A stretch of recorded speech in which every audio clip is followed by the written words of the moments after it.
Hello, friends, and welcome to Page 2 and welcome to the Friday Conversation. Very excited this week. Have lots of questions for our guests, Leanna. Leanna, will you give us an introduction, please? Sure.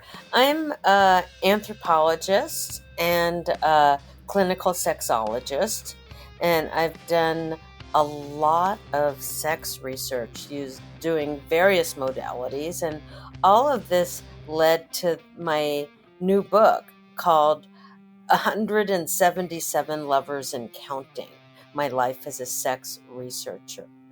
And the book is actually a textbook for anthropology classes, but it's also something that many folks have enjoyed without being anthropology students and not having a professor assign it to them. It is a memoir of sorts, what anthropologists might call an autoethnography, in that it's using myself as a subject and through the lens of anthropology, telling my story. And it also Did, has a lot of contextual information. So it's not just, what happened to me, but what was going on in the world and kind of explaining why that happened to me because of the world I was living in or the world I was exploring and all the rest of it. so when you started writing the book, did you always intend it to be used as a textbook, or No, did it just, no, oh, no, okay. not at all. I was a professor when I started writing the book, and the inspiration came out of an assignment I'd given my anthropology of sexuality students, which was to write a sex history. And as I began, and I thought, I really should write mine too. And so as I began writing it, I realized that so much of everything I'd done was because I was trying to understand things, not necessarily just for myself, but for the whole, you know, appetite of understanding. And so I was always doing research. And, some of it was in the fashion of what anthropologists call participant observation, where we insert ourselves into a culture or a subculture and play along to understand it fully, and then also step back and reflect on it. So that's a fair amount of what was going on, was, at least in my early years, was trying to figure out things by doing things and and engaging folks and seeing what they wanted to do and then trying it out or assessing, I didn't want to do it that way, I want to do it another way. And so it was a lot of conversation. And then Was, eventually I gained professional credentials in sex research and did all kinds of surveys that I was paid to do to better understand how humans engage erotic energy. was there a certain amount of vulnerability from your side to start writing the book, to insert yourself? Did that take a while to kind of get over that, or was it ever Well, the case? as I was writing it, it was around the time, first came up with the idea, I'd say about 15 years ago. And then I seriously got into writing it maybe 12 years ago. And I was kind of living in a time where people were um, sharing it all on the internet. And, there were, all kinds of blogs folks would post where they would describe every detail. And, I describe what I describe. A lot of it, as I explained, what was more through the lens of understanding culture and context, and not necessarily a huge amount of graphics regarding bodies and Mhm. or genitalia or things like that. I much more interested in emotions and relationship dynamics and storytelling than I was in doing something that was particularly explicit. So I Mhm. never felt particularly vulnerable. I do describe some, vulnerable situations, but it was all part of telling a full story. Mhm. When when you study different cultures and how they view sex, what that must be fascinating to see how different cultures view it and how the everything like what was the most surprising thing that you've learned I don't know if through there your are time? most surprising things, but there were just so many things. So, Mhm. for example, in 2007, I was in India, and it was at the moment that there was a huge amount of chatter around the possibility of love marriage rather than arranged marriage. And and when I thought about the whole thing of these of marriage styles like this, my grandparents were in arranged marriage. My Hmm. that was standard in those days, as there was a matchmaker and they were matched. Largely, they were both new immigrants to New York from Romania. They both spoke Romanian, and a matchmaker put them in touch with each other. And, it was considered a good match because they were culturally and certainly religiously similar. And my parents, met at a dance. They were attracted to each other, and their match was very much of a love match. And then when I kind of assessed what was going on in my world, it was incredibly chaotic because there was like internet dating, there were hookups, there was just everything across the spectrum. And so in India, I arrived there, and everyone comes from families where there were arranged marriages, but they're well aware, especially from watching Western media, that there are love matches, and they're fascinated by this. And they meet me and they're asking me, is it going to work? Do you think it, possibly would make sense? And I knew a fair amount about Indian culture. And I told them, hey, if you got into an arranged in a love marriage, you wouldn't have the support of your extended family, Hmm. because your extended family were the ones responsible for the match. And if it didn't work out, they wouldn't care. But if you have an arranged one, they want it to work out, because marriage to them is about bringing families together for business, for reproduction, for status, for all kinds of things, quite apart from attraction, compatibility, those kinds of things that figure into a love match. And so I remember being there. I was actually at the Kumbh Mela, which is a huge celebration that goes on for weeks. And I popped into a store in the nearby town in Allahabad trying to get some help with my cell phone. And the woman at the store, sort of serviced my phone a little, and then asked me into the back room for tea. And then began the queries. Is it going to work? What do you think? Would it work for me? And, she took down my email, and we stayed in touch for a while because I was Hmm. like her source of information about love marriage. So that was a big deal. Another area where there was a lot of conversation had to do with multiple partner marriages. Hmm. And I was in Africa, where I was like in a little village in Kenya. And at one, and a lot of the folks there were in polygynous marriages, where there was a man and multiple wives.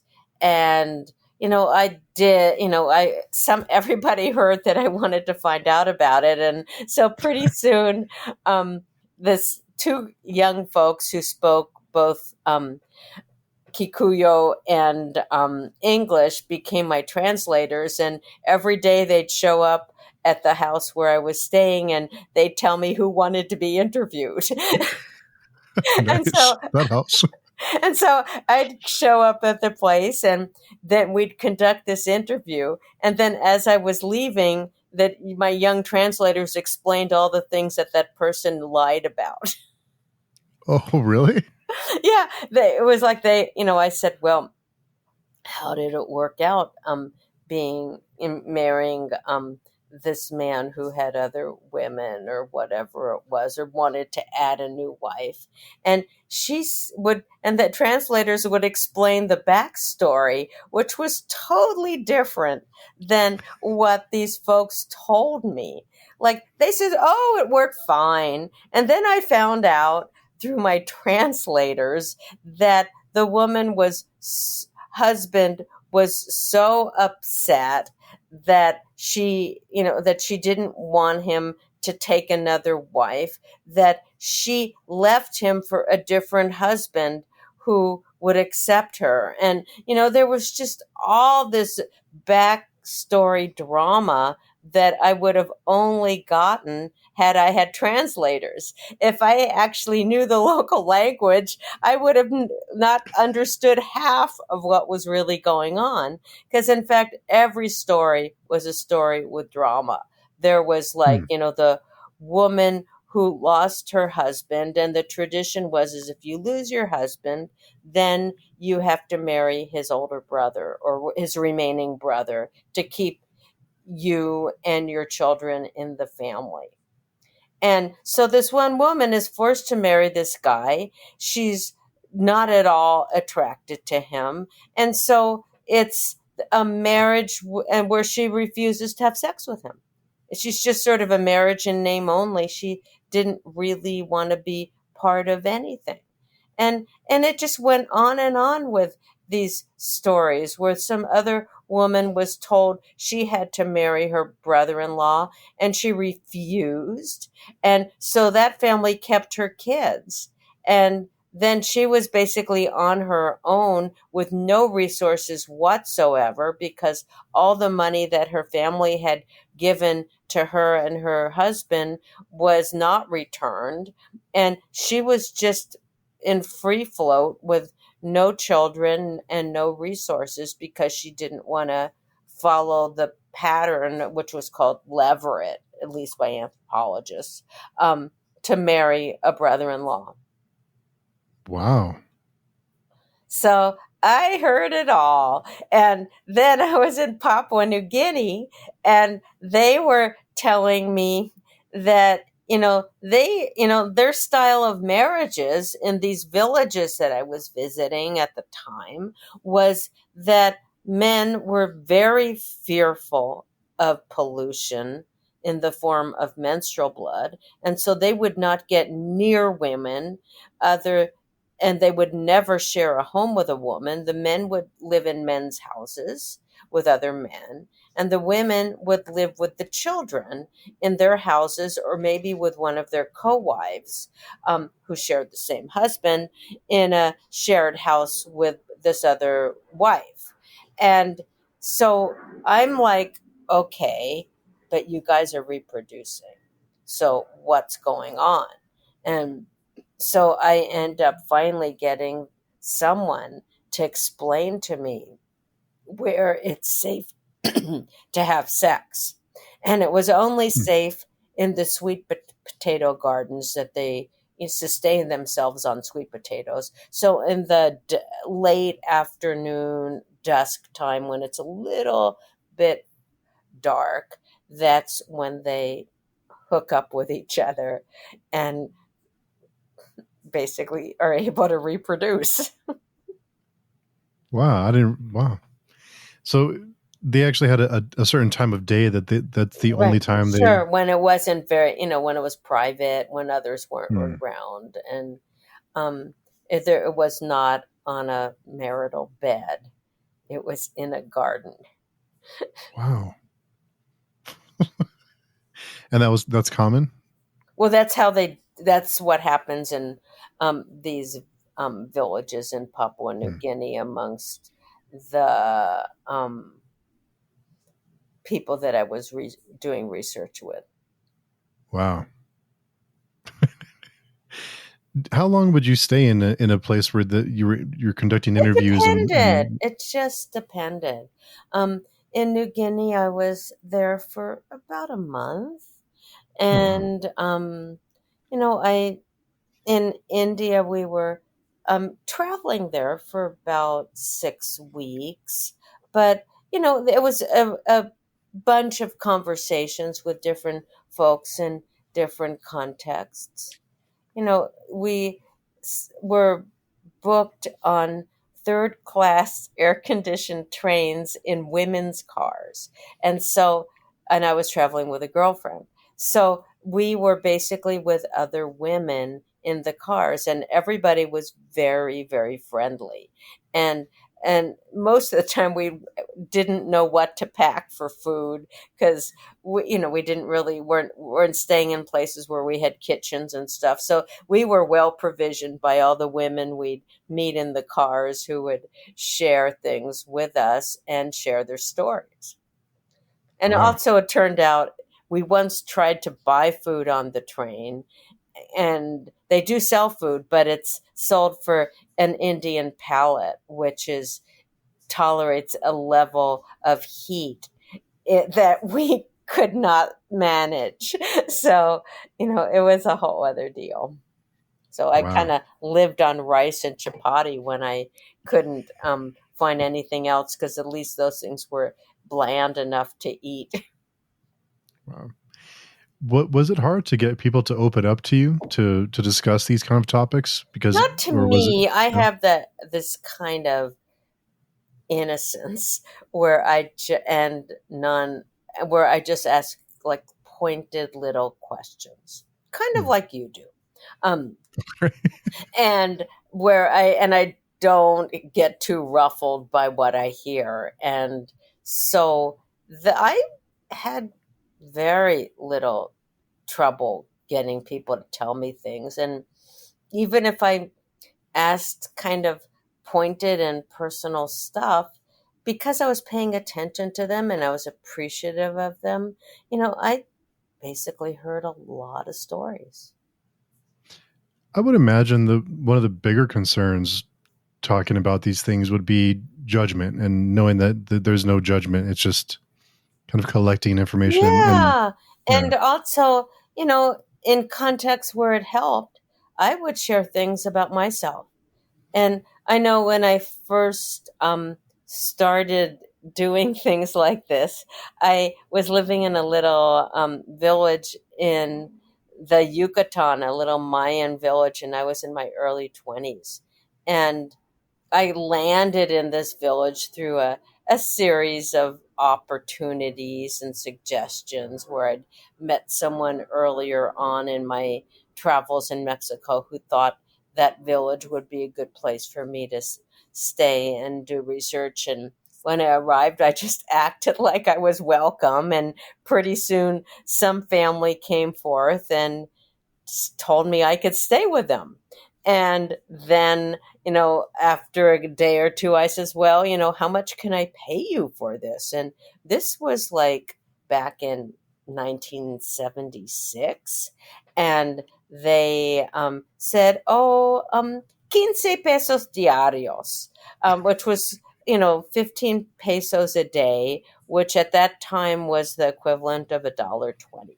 And that included all the meals and the place to hang the hammock, and and a big welcome to like basically be part of everybody's family. And I Hmm. was like 22 and curious and vulnerable, in that I was kind of lonely because I'd been on my own, and I missed everybody back home, and I'd never been away like this before. And so I basically befriended everybody. And pretty soon we were joking around, and they were, you know, discussing the telenovelas that they were watching, and asking me what I thought about the circumstances that characters were in. And so there was just a lot of play. One of the funniest stories from that time was I was staying with this, well, what I stayed with one family, and then at some point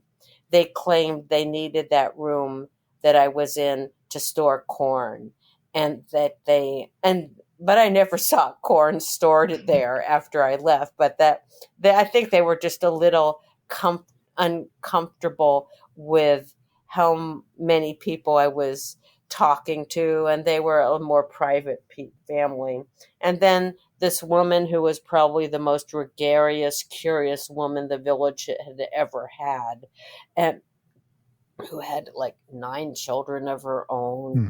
and ran all kinds of businesses, and all her kids became business people. In any case, at the time, she said I could stay with her and her family. And the way they lived is there was no private room for me. My hammock was just strung in the room with everybody else's hammock. And one night, her youngest kid, who thought he was sharing a hammock with his dad, because the kids didn't want to sleep alone. They either slept in with like 4 kids in a hammock, or with a parent, jumped into my hammock, not knowing which hammock it was. And so in the morning, and I just sort of like accommodated it, because I was just a visitor and I didn't know the rules or anything. And the next morning, everybody was cracking up that he thought he was with his dad, and he had then stayed in my hammock.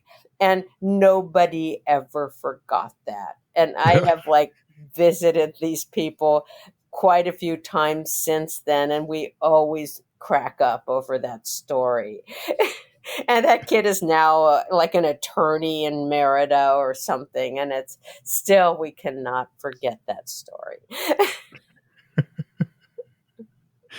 must be well. At first, how many countries have you been to that you've I studied? don't that I mean, I've probably done research in maybe 20 different contexts, and other places I've traveled, but can't say I was necessarily seeing anything that I recorded in a way that I would have put into a book. It was just, I was like, just visiting sites, or taking tracks, or whatever I was doing. It wasn't always about trying to understand more about gender and sex and relationships and such. Is it hard to turn that part of your brain off when you go somewhere new or when you travel Well, it somewhere? Is just it hard depends to? what shows up. Like, Hmm. I was in Japan last fall, and it just suddenly turned way on, because there were so many things that I was seeing that were different than what I was told. and and when there's those kinds of disconnects, I am all over it, trying to get to the bottom of what's true. And so, there were the stories of the geishas, and, how, and what the geisha training was like, and whether, and how common it was to be a geisha today. And then there were, largely the thing I kept hearing was, is that Japanese women today, um, are either geishas or they're housewives. And I just didn't believe that for a second. I was pretty convinced that there were all kinds of Japanese professionals who were women. And I chased it down, and I found it endlessly. And so there's these like stories about, like, this is how it is. And then there's the reality of, basically living in the modern world. And, I was at this, what are these called? These like little spots at night that you drop in, and there's a guy cooking, and everybody's drinking, and everyone's talking to each other. And so, there's sort of neighborhood, sort of watering holes, but it involves food as well. And so this one had seating for 5 people, and there were two couples there, and I drop by and I say, "Hey, can I have a seat?" And they looked at me and they said, "Sure." And so suddenly we're, kind of talking the best English they had, because I didn't speak Japanese and I was only getting by showing them pictures of things I had photographed. And then at some point I'm like, asking about the wives, because these were two couples. And first of all, there was this story that men only socialize with other men, and they socialize with men and get drunk together, and as part of bonding, and they meet after work. But I said, hey, so both you guys are all professionals. You're here socializing with your partner, not a bunch of guys, and your partners. And then it turns out, like one of them is a major professor, historian. Another one was a businesswoman. And, it was just like, okay, so there's like this kind of reputation for how things are. And then there's the reality. Then another time I was on a train just going from one city to another, and I'm seated next to a, a, a Japanese woman, and we're talking about her career, and she's a dentist and whatever. And so the whole story of this incredibly dichotomous world where women are either geishas or housewives was not at all what totally goes on, especially if you question that as something that's even possible. Was it was it Oh, and the kind of place I went to where I had these conversations with at night, it's called an izakaya. Oh, okay. Yeah. Sounds like a cozy place to go. That's great. I don't know Yeah. how these guys make a living at it, because what are they doing? They're serving 5 folks and selling them a lot of alcohol and cooking them delicious little things. Like he'll make some kind of pasta dish or a fish dish or something, and he'll cook it before our eyes and give everybody a little portion. And it was so sweet. It would be like, if you're having folks over and you're just going to cook for them. Nice. Were a lot of those kind of, I guess, preconceptions for a visitor, was it tradition or that's changed over the years, or is that just something that they've, like a facade that they try to keep going that's not really reality? Um, I think really what goes on is there's stories that are promoted to tourists and Hmm. promoted in certain media that kind of create an intrigue. It's Hmm. like, this is how things are, because it's a a pretty cool sounding story. But, being an anthropologist, I know enough about how culture really works and how societies really work, that when stories like these are presented to me, I immediately start questioning them and saying, really, so in 2024, you know, all the women are either this or that. That sounds, pretty unlikely. Um, and and so it was. Over the years that you've been researching and collecting all this information, all this data, you must have seen a lot. You've seen a lot of changes, and one of the things that are on your list about coming of age in the thick of second wave feminism and sexual revolution in the San Francisco Bay Area. What was that like? And what changes do you see? Oh, well, What basically, what was going on then, it was a time of questioning and a time of open information and a time of transformation. So, for example, the year I started having sex with guys was the year that Roe versus Wade became the law of the land. And so, and at that time, there wasn't yet AIDS, Hmm. and birth control was widely available, and maybe not as high tech as some of the birth controls of today, but it was effective if you used it okay. And abortion absolutely existed as a backup. And it was also a time where so many women, especially, were very keen on investing in themselves and their careers. And so we were absolutely not dating for marriage. We were, just trying to figure things out and learn about our bodies and learn about our potentials and explore.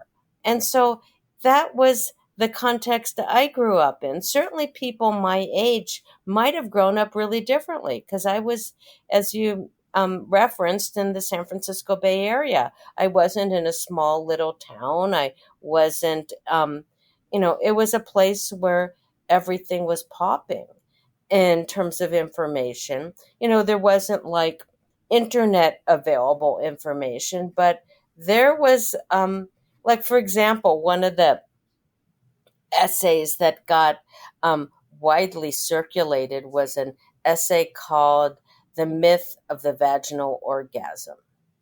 And, basically, Freud had promoted the idea that women could only orgasm, or girls orgasmed through clitoral stimulation, and a mature married woman could orgasm through intercourse alone. And this was challenging the idea that intercourse alone worked without, with basically just thrusting and no particular focus on the clitoris. And it took off. And then Cher Haidt publishes this book called The Haidt Report, which contends that upwards of 70% of women cannot orgasm through intercourse alone. And so there's this whole explosion of discussion of what's the truth. And a fair amount of it was, trying to figure out, well, how do women's bodies work?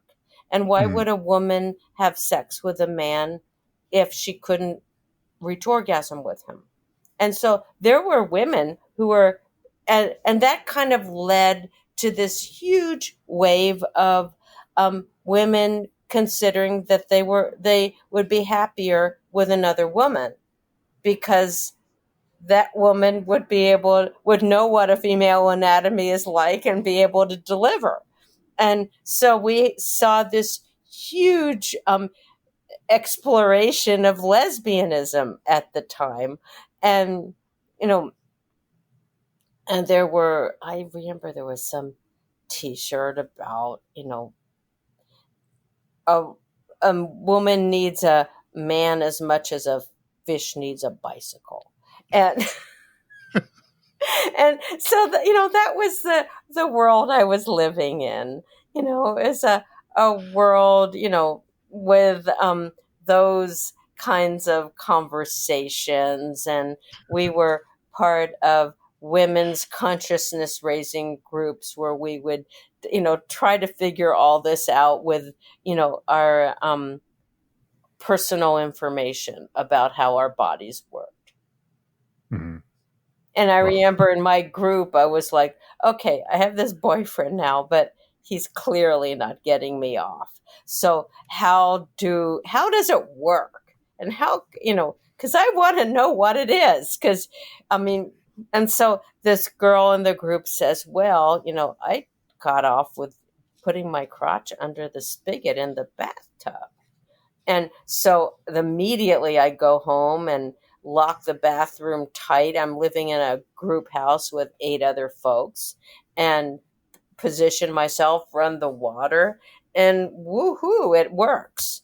And so And so I'm like so excited. I tell my boyfriend, hey, I figured it out. So I drag him into the bathroom to see it work.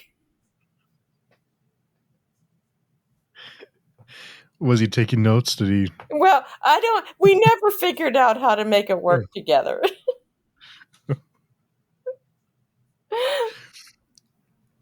You had to pay more attention. You had to pay better attention and Yeah, take some notes. something like that. Or we didn't. I mean, there was that, but then it was a time of, there wasn't a lot, there wasn't an internet with YouTube with specific instructions on anything.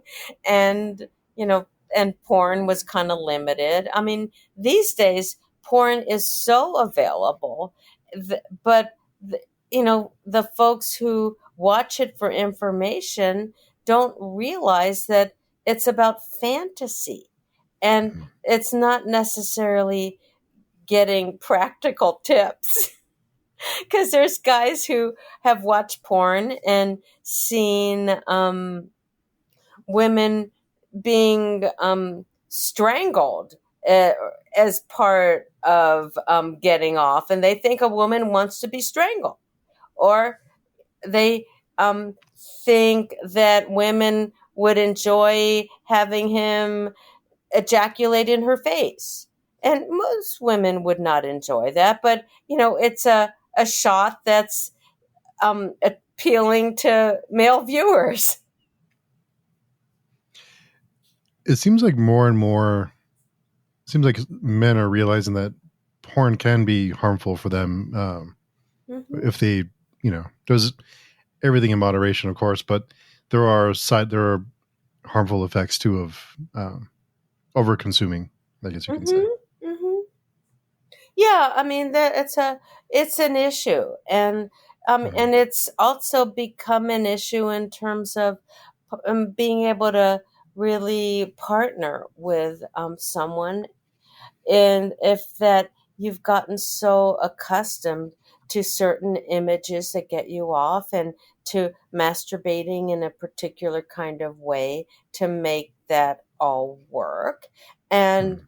if you're and how do you ever bring that to a, a, a flesh and bones human, in terms of, do you like impose your fantasy on her rather than have a conversation with each other Mhm. over what would be what each of you might really like, rather than that, oh well, you get off on this and this way. And what happens is some guys have become incredibly addicted in such a way that having um, sex with a partner, it pales in comparison to the intensity that they can gain from watching images they really get off on and touching themselves in ways that really work.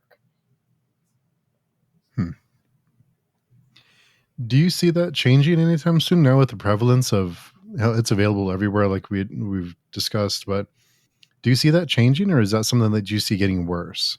Um, it depends on motivation. I Mhm. think there's a growing awareness that that's out there, and that that's an issue. And I mean, I see a lot of folks sustaining themselves without partners. And they may be financially independent, they may just enjoy all their friends and going to parties and listening, going to concerts and whatever else, and the need or the appetite for an intimate partner, it may be less. And then through AI, there's perfectly matched partners that like can check in with you all the time you want to be checked in with. And you know we've kind of gotten it down where so many of our needs for um, socializing and for eroticism can be somehow met without partnership. It's a little scary for me. I've had this discussion with some friends about AI partners, and it seems like it would be harmful, just like over consuming pornography would be, to have something that always agrees with you and always tells you what you want to hear, and not someone who challenges you or has different opinions, or you can have a back and forth with, that is an actual person. Something that just feeds you this loop of information that you want to hear. Yeah, Is it's a that? huge problem. Mm, And, certainly it, got promulgated through social media where we're in information bubbles. And, mm, you basically have the option to like things, to love things. But there's little option just to challenge things. And many folks do not even have friends that disagree with them. mm, It's like, my friends all somehow want the same candidates and somehow believe in the same issues, and there's never this really heated um, discussion where we challenge each other and think about things that are that we don't agree on, or really sort through stuff, or really try to figure out what is in fact going on rather than just throwing memes at each other. mhm. Is that, what do you think? Is that just a kind of a side effect of social media and the algorithms feeding us what we want, Right. Yeah, and it this was echo not chamber? thought through very well, because back, in the days of like Dorothy Parker and H.L. Mencken and all those folks who would sit in those literary cafes, they loved arguing. They were not scared of arguing. But we have been kind of coddled in such a way that we only see what we want to see. And and it's all about advertising, obviously, to sell you things that you would want to buy. And this is, I think this is really questionable. I mean, there's ways in which I'll look at society and say, hey, maybe I'm just going to be non-judgmental and just say maybe folks are better off without partners. Look how well they're doing, with their friends and their media and their phones and their vibrators and whatever. And, you know, maybe, and their sperm banks, and we can get on just fine without partnership. But it's weird to watch it because it's not at all how humans have lived, though the truth is that we largely lived for most of millennia in bands and tribes and extended families. So this whole push for a nuclear family partnership or a one-on-one couple may never have been sustainable for humans. Hmm. It's something that kind of emerged after World War II with the nuclear families, with the stay at home mothers, when they took Rosie the Riveter types out of the workforce and told them to get married.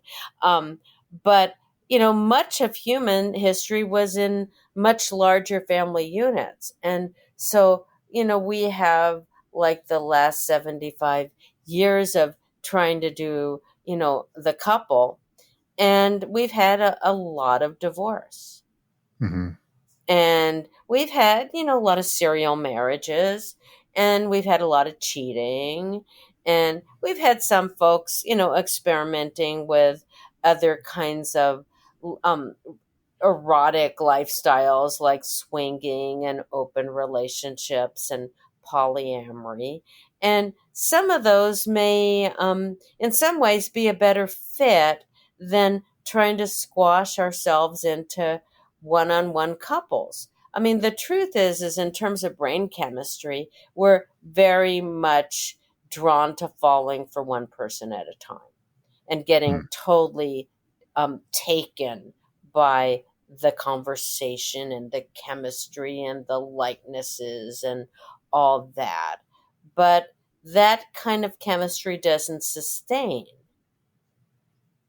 And to hope that that chemistry converts into a lifelong relationship and a marriage is just a hope. It happens for some folks, but lots of folks it doesn't happen for, or it happens and then it ends. Hmm. Yeah, I wonder that too. If it's just if we're just evolving, or if to see it happen. I know the birth rates are way down, and a lot of people just aren't dating anymore. Like you mentioned, they're just not in the dating scene. They're Right. content being on their own or with their Right. friends group or whatever.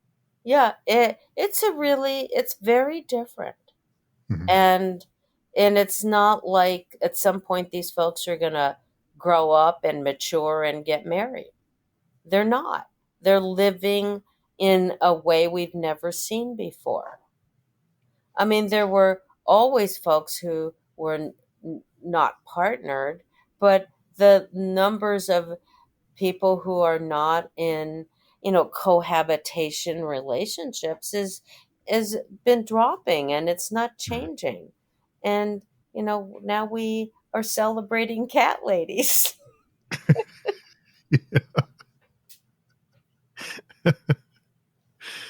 There's one. There's one thing I wanted to ask you about, because I'm curious about polygamy and jealousy. Right. Because is it a lifestyle that can sustain, that is sustainable, or is because it seems like it'd be a really tough lifestyle to live. I, Yeah. I, I guess some cultures, if it's expected, maybe it's different. But what are your thoughts on that? Yeah, it's a big topic, and it's certainly Hmm. something I've put a lot of attention on. um, Basically, if you live in a context where your mother had other co-wives, and it was a type of normal, it's not going to be as challenging perhaps than if it's imposed on you and no one you've ever known has done this, like in people starting to explore polyamory, and certainly their parents were not poly. Hmm. Now, in some cultures, the reasons to be in multiple partner families are based on economics. Like there's a wealthy man, and he has the resources to sustain multiple wives and all the children that might be produced. And the wives all become part of his businesses, and that becomes a type of lifestyle. And, we've seen polygamy across the world, and something like 85% of cultures have that as an option. Even in those cultures, maybe it's a third of the folks that are actually in polygamous marriages. And amongst those, it's maybe 20% of the men who pull it off. So it's not something that everybody does. But, Hmm. and as for the jealousy factor, which is huge, it's something that if you believe it should work, and you believe in the whole potential of community that results from this, like people who practice, let's say, kitchen table polyamory, then you make it work, you see it that way, and you build community around this.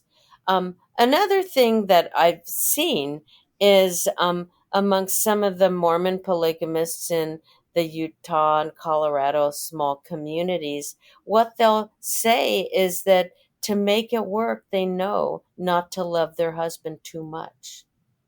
Hmm. They know that it's too painful to do that. So their commitment is more to the whole religious aspects of the lifestyle than to romanticizing it in the relationship in such a way that they would be heartbroken to see him with another woman when there are other women in the marriages. And so it's moderating their emotions. There's some wives who have noted that basically it's the most recent wife that is the one who's treated the most favorably. And so they'll strategize by leaving a marriage and then marrying someone else who might have other wives, but she becomes his new favorite. So to be the favorite, if you can stay the favorite, is a good deal. But if you're displaced by a new favorite, it can be really rough if you were used to that type of attention. But if you just consider that being married into this to this man and into this family as having value, it's kind of similar to being Miss America for a year. The Mhm. year you're Miss America, you get to be Miss America. Pretty fun. And then after that, you're former Miss America. You still have the status of having been a Miss America. And likewise here, you still have the status of being married and still having resources from the guy, your husband, but you're not necessarily the favorite anymore. And eventually all the wives are not the favorite, and it's nothing you're like put that your identity is dependent on. Wow.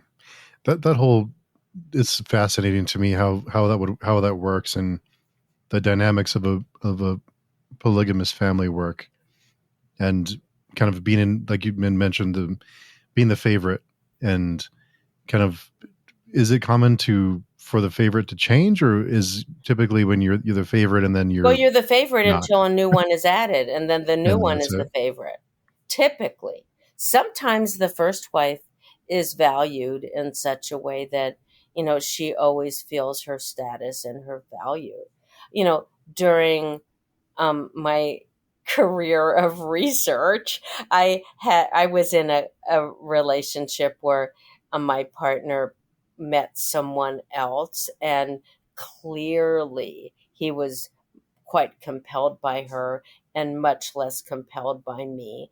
And there was pretty much nothing I could do to um, change this because his brain was full of dopamine and norepinephrine from meeting this new woman and having her be in awe with everything about him. And I already knew his stories. I already knew what he had to say about every topic under the sun, and I wasn't in awe. I was, in a different phase of being with him. And, that was largely what compelled me to go to Africa to gain more context for what I was going through and find out how folks in other cultures that had been doing this style of relationship, how they managed it. And, it was the things that were really different were the economic factors because she and I both had independent incomes. And Hmm. so we were dependent on him for companionship and, of course, to be our romantic partner. Well, in Africa, it was much more about resources. And so a woman, was dependent on her husband for money to feed the children and to put them through school. And so she was less likely to challenge the whole thing if she really needed the resources that were coming to her. And there wasn't going to be the thing that's different in Africa is there wasn't this pressure for divorce if your partner shows up with someone else. At the time, what was most presumed is that you would sustain the marriage to continue the status of being married, and that you would ultimately become friends with your co-wife. Hmm. It's fascinating. Just the whole the dynamic of that. It's I always wondered why the wives couldn't have a relationship if in these Well, the wives have sister wife relationships with each right. other, and they often cooperate in raising their children together and dealing with their husband's needs, and they, they have a closeness that Mhm. is, you know it's not particularly competitive after a while if they realize they're all in the same boat, of they're all basically trying to sustain their families, and having another woman to help feed the husband and get help with your own children and help with family farming or whatever the business is all an asset. That's so fascinating to me, the whole dynamic. I feel like we can talk about polygamy for hours. Pick your Yeah, brain. and these days in the Western world, there's polyamory, and Mhm. this, it comes in, as we know, without the tradition of having your parents typically have been part of it, but folks are appreciating having multiple intimate partners for community, and certainly for variety, and for deepened connections. Because, certainly no one can be everything for one person. And in a poly context, even in terms of brain chemistry, you get the benefits of all of those things. Like you might have a home partner that sustains more of the, home stability things in the form of oxytocin and vasopressin, and then you get a new partner, and they're pretty exciting, and you get um, a dopamine hit, and that's really fun. And so, with polyamory, kind of makes it possible for both women and men to have fuller lives, Hmm. emotionally and erotically. Hmm. Fascinating. It's fascinating. It's all these different lifestyles and ways that people find to kind of find fulfillment in different ways. But I before I let you go, because the time just flies by, and I Yeah. lost track of time. But before I let you go, I have a couple of questions for you that I like to ask all of my guests. The first one is: do you have a favorite family recipe?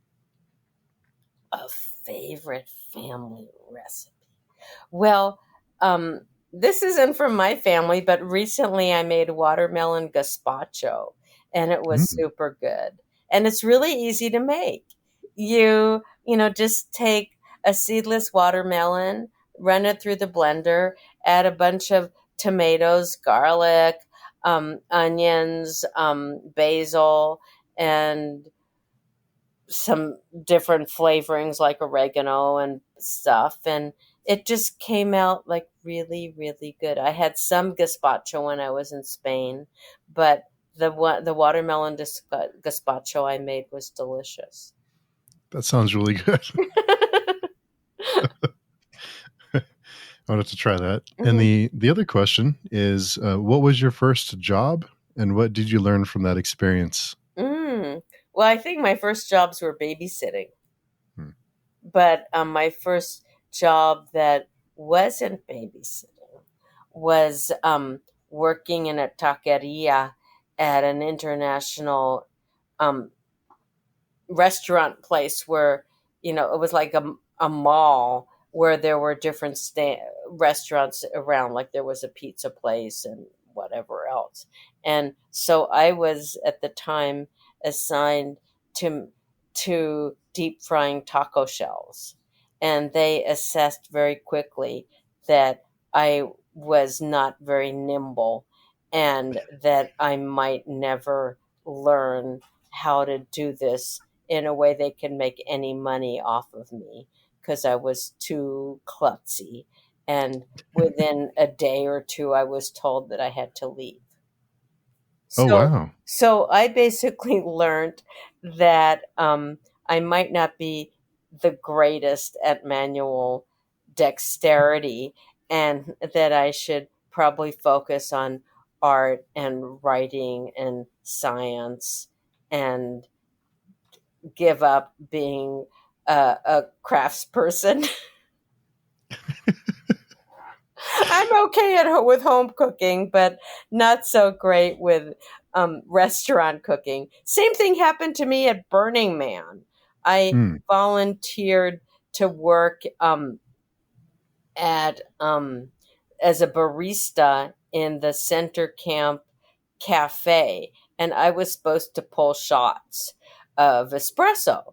And after they showed me how to do it, again I got thrown out, and they said I was not doing it fast enough and efficiently enough, and there was no way I was I was going to slow the line up tremendously trying to be a shot puller.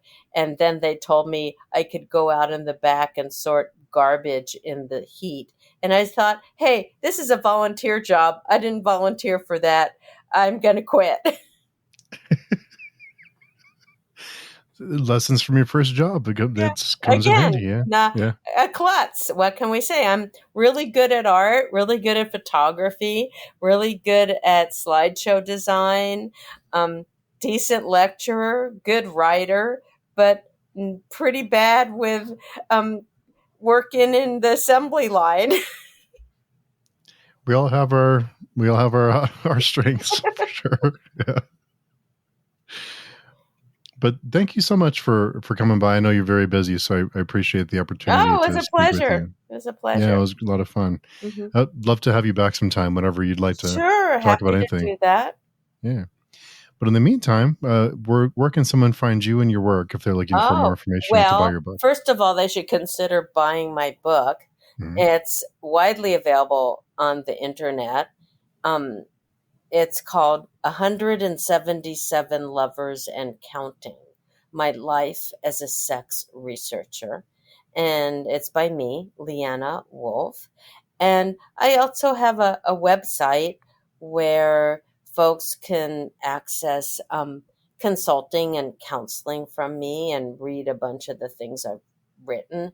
And that's called Wise Woman Sex and Relationship Consulting.com. Awesome. And I'll have those links down below in the description so anyone listening can find those links and take you right to your website. All right. Awesome. Thank you so much. We'll hope You're to talk very to you again welcome. soon. Thank you for Okay. having Thank me. you.